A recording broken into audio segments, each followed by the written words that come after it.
सड़क से लेकर संसद तक सबकी खुलेगी पोल। नमस्कार, मैं हूं प्रिंस तिवारी और आप देख रहे हैं देसी बोल। भारत एक ऐसा देश है जहां राजनीति चरम सीमा पे है। मैं आपको बता दूं कि पंचायत चुनाव से लेकर राष्ट्रीय स्तर तक के चुनाव में राजनेता या राजनीति करने वाले लोग अपना आवा कावा बांध के एकदम टाइट रहते हैं, लेकिन यही राजनीति करने वाले लोग अगर किसी राजनीति के माध्यम से डरते हैं, वो है छात्र संघ चुनाव।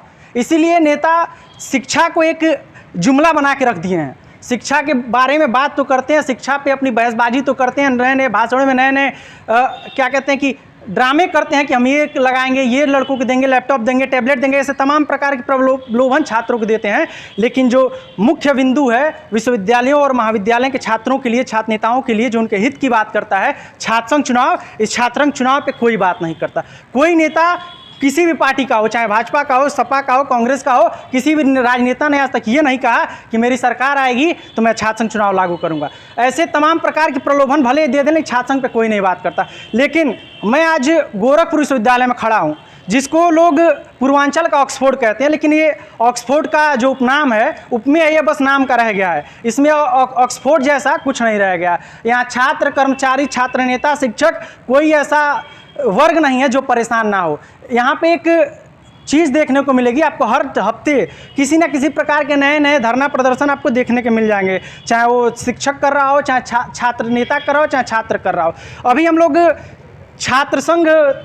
छात्र संघ बहाल करो, छात्र संघ संघर्ष समिति के बैनर तले एक छात्र संघ के लिए बहाली के लिए धरना प्रदर्शन चल रहा है, जिसमें विश्वविद्यालय के तमाम छात्र नेता विगत 8 दिनों से 24 घंटे बैठ के छात्र संघ बहाल कराने के लिए धरना प्रदर्शन कर रहे हैं। ऐसे तमाम प्रकार के छात्र हमारे साथ हैं। आइए हम छात्र नेताओं से बात करते हैं और जानते हैं कि विश्वविद्यालय प्रशासन से उनकी क्या मांगे हैं और किस प्रकार से वो विश्वविद्यालय प्रशासन से अपनी मांगों को रख रहे हैं।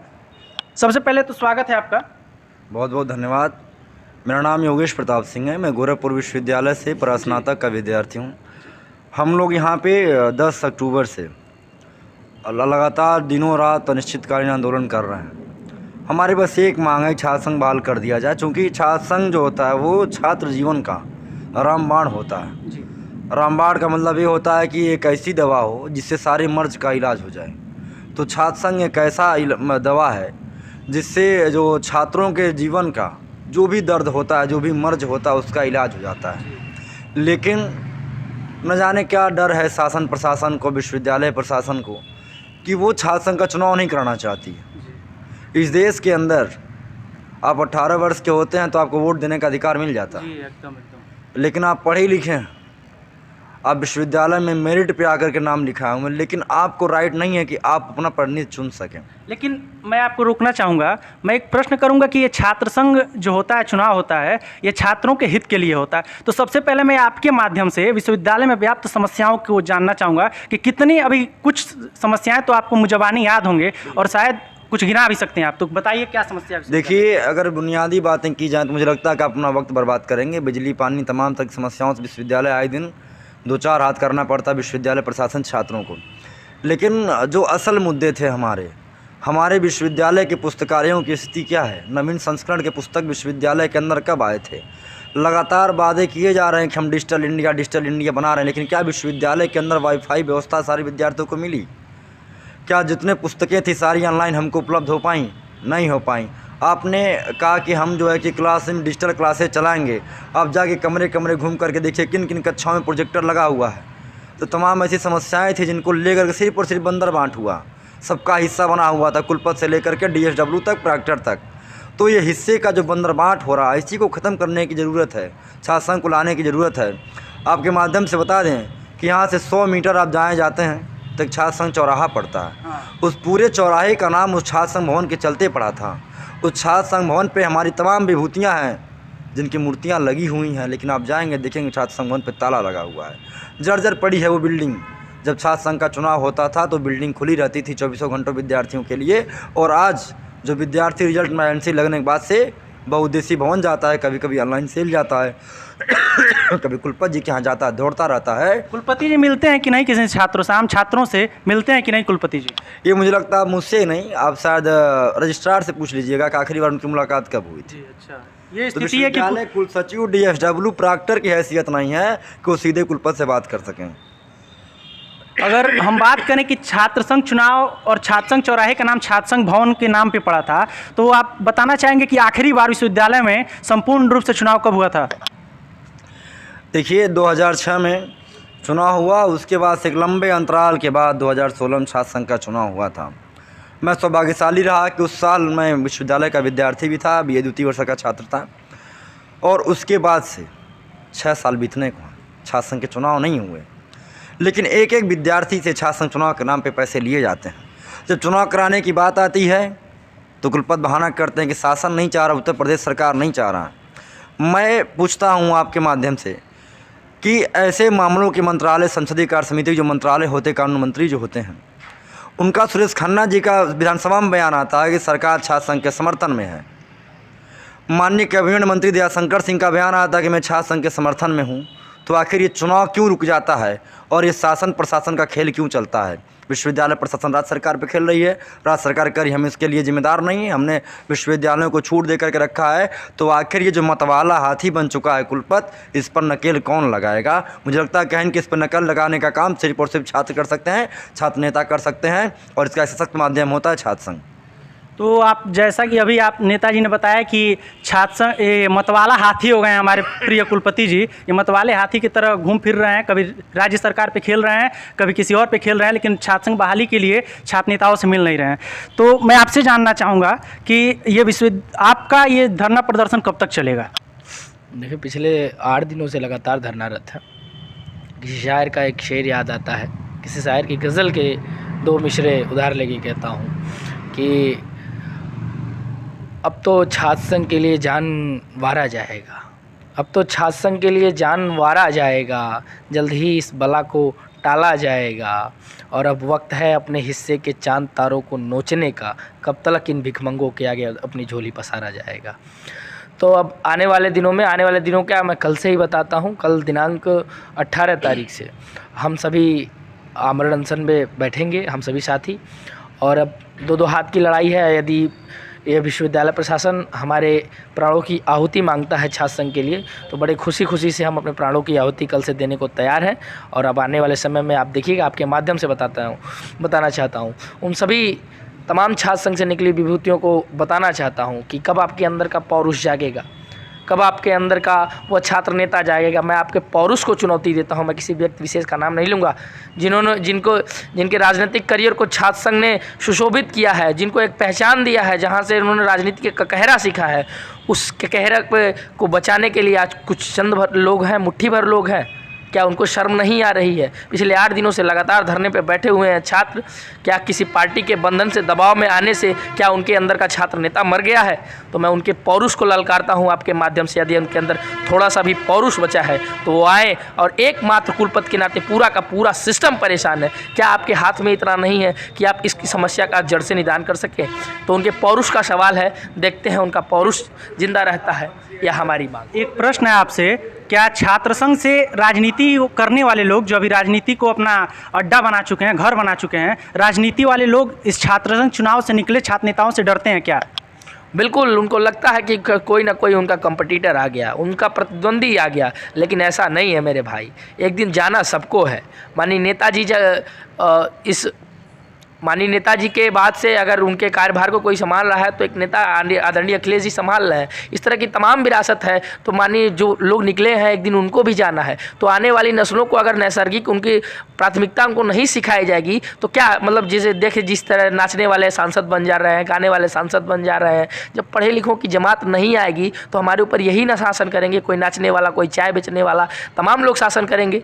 तो इस तरह के चीज़ों से बचना चाहिए। लोकतांत्रिक व्यवस्था है, सबको चुनाव लड़ना चाहिए। लोकतंत्र है, या चाय वाला, नाचने गाने वालों को भी अधिकार है चुनाव लड़ने का। ये एक आप डायरेक्टली अटैक कर रहे हैं। ऐसा नहीं होना चाहिए कि चाय बेचने वाला वो नहीं चुनाव लड़ सकता। हाँ, लेकिन उनकी एक सीमा तय होनी चाहिए। एक जैसे हम मेरिट बना के अपना एडमिशन लेते हैं, वैसा मेरिट नेताओं के लिए भी तय होना चाहिए कि एक डिग्री के बाद ही, एक पढ़ाई करने के बाद ही आप राजनीति में आ सकते हैं। तो भाई, आपसे हम जानना चाहेंगे, अभी तक कोई प्रशासनिक अधिकारी आप लोगों का सुध लेने आया? अभी तक सर्वप्रथम मैं बताना चाहता हूँ कि मेरा नाम उज्ज्वल सिंह है। मैं एक दिग्विजय पीजी कॉलेज महाविद्यालय का आम छात्र हूँ और मैं अपने बड़े भाइयों के सहयोग के लिए इस विगत 8 दिनों से चल रहे धरने में बैठा हुआ हूँ। तो डरने में बैठने के साथ साथ अभी तक ना कोई प्रशासनिक अधिकारी, ना कोई जिम्मेदार अधिकारी विश्वविद्यालय का, ना हमारे महाविद्यालय के प्रिंसिपल, ना प्रॉक्टर हमारा हाल चाल लेने के लिए अभी तक नहीं आया। और भैया ऐसा एक प्रश्न पूछे थे भैया से कि छात्र हितों की बात होती है तो छात्र संघ खड़ा होता है उसके लिए। तो मैं आपको बताना चाहता हूँ कि मेरे पिताजी कोरोना काल में एक्सपायर हो गए। उनको एक्सपायर हुए लगभग 2 साल हो गए। 2 साल के पहले मैं भी बहुत यहाँ पे घूमता था, अपना मन जो मेरे मन में आता था वो मैं करता था। लेकिन उनके ना रहने की वजह से मैं अपने परिवार का एक गार्जियन हूँ। तो मेरी 2 बहनें छोटी हैं, एक का एडमिशन मैं अपने स्वयं महाविद्यालय में ही कराऊँ, एक मेरी बहन कार्मल में पढ़ती है। तो मैं कभी कभी रात में अकेला रहता हूँ, रोता हूँ, सोचता हूँ कि मैं उसकी फ़ीस कहाँ से जमा करूँगा। जब हर तीसरे महीने उसकी फ़ीस की व्यवस्था करनी होती है, मैं रोता हूँ, सोचता हूँ। एक दिन एक मेरा साथी, मेरा रिलेटिव ही था, वो भी बोला कि मेरे पास पैसे की व्यवस्था नहीं है, मैं कहाँ से क्या करूँ। तो मैं अपने मित्र से उधार मांग के उसका एडमिशन करा। और उसके बाद मैं कभी कभी सोचता हूँ कि काश ये छात्र संघ कितना मजबूत रहता है। जो फीस वृद्धियाँ हो रही हैं और जितने भी मतलब एक रिक्शा वाला जो है, मेरे घर के बाहर एक रिक्शा वाला रहता है, उसकी भी लड़कियाँ ही महाविद्यालय में पढ़ती है, दिव्यांग पीजी कॉलेज में। और वो भी बेचारा कर्जे में इतना डूबा हुआ है कि रात भर मतलब वो ड्रिंक लेता पीता है। और पीता क्या, लोग सोचते होंगे कि वो पीता है तो रोज़ 50, 100, 500 की दारू ही पीता होगा, लेकिन वो जो नशा होता है, चिपेस्ट नशा, जो सोल्यूशन वगैरह का, वो करके रात में सोता है। और इतना कर्जे में डूबा हुआ कि अपना रिक्शा उसको बेचना पड़ गया और आज वो रोड पे घूमता है। तो मैं बस यही चाहता हूँ कि इस आंदोलन में मैं जुड़ा हुआ हूँ तो छात्र संघ को एक ऐसी मजबूती मिले कि जो भी गरीब परिवार के लोग हैं वो खड़े हो सकें। अब कुछ और लोग हैं यहाँ पे, उनसे हम बात करेंगे कि उनको क्या लगता है कि विश्वविद्यालय प्रशासन और प्रशासनिक अधिकारी, राजनीतिक लोग इस छात्र संघ के समर्थन में आएंगे और छात्र संघ चुनाव लागू करेंगे कि नहीं। आपको क्या लगता है, छात्र संघ चुनाव लागू करेंगे कुलपति जी? देखिए, ये ढीठ आदमी है और ये इतना आसानी से नहीं कोई काम करेगा। जिस विश्वविद्यालय से इसकी पहचान है, अगर विश्वविद्यालय ना होता तो कुलपति ना होता, जिससे इसकी पहचान है, जहाँ का शिक्षक ही और छात्र तमाम सारे लोग धरना दे रहे हों, और वो इसलिए दे रहे हों कि बेसिक नैतिक मूल्यों की मांग कर रहे हों, जो उनका नैतिक अधिकार है वो मांग कर रहे हों। मांग करने के लिए उनको वो हक अधिकार नहीं मिल रहा है, छात्र संघ का अधिकार नहीं मिल रहा, शिक्षक को अपने कार्य करने का दायित्व है, पढ़ाने का कार्य है, वो नहीं मिल रहा है। तो ऐसे में आंदोलन हो रहा है, तो आंदोलन को इतने आसानी से नहीं मानने वाला है। लेकिन हम भी मान चुके हैं कि इतने आसानी से नहीं मानेगा। इस देश में लोकतंत्र से पूरा देश चलता है, लोकतंत्र संविधान हमें दिया हुआ है, उसी लोकतंत्र की व्यवस्था से हम भी इस छात्र संघ को छीन के लेंगे। आज नहीं तो कल उनको विवश होना पड़ेगा और उन्हें हमें छात्र संघ की बहाली के लिए आना पड़ेगा और घोषणा करना पड़ेगा। जिस प्रकार से दिल्ली के बॉर्डर पे किसान आंदोलन हुआ, पूरे देश ने देखा, ठीक उसी तरह से अपना धैर्य न खोते हुए उन लोगों ने जिस तरह से आंदोलन किया, उस तरह से हम भी छात्र हैं, हम युवा हैं, पढ़ने लिखने वाले हैं, सोचने वाले हैं, जानने वाले हैं, और हम उसी अनुसार संवैधानिक हक और दायरे में रह करके अपना कार्य करेंगे। निश्चित ही मुझे आशा नहीं, उम्मीद है कि कल को हमें सफलता जरूर मिलेगी। चलिए, आप लोग गांधीवादी तरीके से धरना प्रदर्शन लगातार 8 दिनों से कर रहे हैं। अब चलते चलते आखिरी प्रश्न एक आपसे मैं आपकी आगामी योजनाओं को लेके पूछना चाहूँगा कि आगे क्या आपका क्या योजना है, क्योंकि पिछले 8 दिनों से शायद ही कोई प्रशासनिक अधिकारी आप लोगों की सुध लेने आया हो कि आप लोग क्यों बैठे हैं और आगे आप लोग कब तक बैठे रहेंगे। ऐसा कुछ होगा तो नहीं होगा, लेकिन आप आगामी योजना बता के प्रशासन को या छात्रों को आह्वान कर सकते हैं वो आके आपका समर्थन करें। आपके माध्यम से बताना है कि लगातार 8 दिन दिनों रात अनशन करने के बाद, धरना करने के बाद से छात्र संघ संघर्ष समिति इस नतीजे पर पहुंची है कि शायद इस आंदोलन से कुलपति के कानों पर जूं नहीं रेंग रहा है। साधु से 8 दिन रात मच्छर नुचवा रहे बच्चों से कोई हमदर्दी नहीं है, तो छात्र अपने आप थोड़ा सी और पीड़ा देना चाहते हैं। और हम लोगों ने तय किया आगे कल से भूख हड़ताल पर हम लोग बैठने जा रहे हैं, जिसमें सिर्फ़ और सिर्फ हम विद्यार्थी और विद्यार्थी नेता पानी पिएंगे, जल पर हम लोग अपना जीवन रखेंगे। और यदि कुलपति इन सब चीज़ों से भी नहीं मानते हैं तो आपके माध्यम से अभी कह दें कि वो दिन भी जल्द आएगा जब घोषणा की जाएगी कि हम लोग अन्न भी चुपा अन्न जल दोनों छोड़ दिए हैं। यहाँ से हो सकता है मैं भी किसानों के आंदोलन में 700 किसान शहीद हुए, उन किसानों को वो लाभ नहीं मिलेगा जो कृषि कानून के हटने से मिलता आम लोगों को मिलेगा। तो हो सकता है कि हम में से, आप में से तबीयत देखिए ख़राब हो चुका है, लगातार खांसी जुकाम बुखार हो रहा है। हो सकता है हम में से कोई एक ना बचे, शायद वो छात्र संघ चुनाव ना लड़ पाए, लेकिन आने वाली पीढ़ियाँ वो चुनाव लड़ लेंगी। तो यही अपील है आम छात्रों से, जनमानस से भी अपील है कि वो लोग हमारे साथ हैं, हमारा समर्थन करें। हो सकता है कि इस लोकतंत्र में जो राजनीति की प्रथम पाठशाला है, जो नर्सरी है, इसको कुचलने का जो काम किया जा रहा है उस पर लगाम लगे और विश्वविद्यालय में छात्र संघ की बहाली हो, महाविद्यालय में छात्र संघ के चुनाव हो। बहुत बहुत धन्यवाद। अब इतना संघर्षशील आप लोगों की ये 8 दिनों की यात्रा रही है। इस यात्रा के लिए मैं कुछ पंक्तियाँ कहना चाहूँगा कि तलवारों की धारों पे इतिहास सदा ही बनता है और जिस ओर जवानी चलती है उस ओर जमाना चलता है।